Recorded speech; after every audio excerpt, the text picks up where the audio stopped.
Captain Sandy, you have a very sophisticated but very simple rig that we're using today. Tell us about it.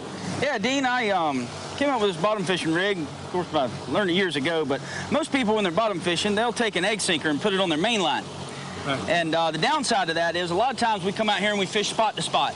And when you go to run somewhere, if it's a little rough, the sinker's bouncing up and down and beats your rod up, and you get to a different depth of water, you need different size lead, so you have to re-rig.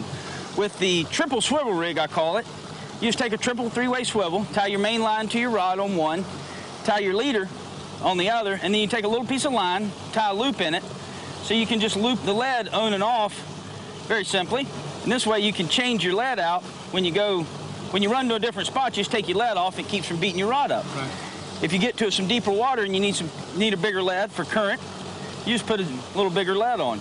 Also, if you happen to get a big fish on, a big snapper will bounce up and down. You don't have that lead beating up and down because it'll beat right here on this knot and he'll break off. Break the knot. If you happen to get hung up, if you'll use a lighter line on your lead line, it'll snap it and you can still get your fish out. And so anyway, the third component comes down to a fluorocarbon leader, and it leads to the business end of the rig. A beautiful circle hook. And around here, federal law requires you to use circle hooks. Easy to use, catches in the corner of the mouth, very easy to release.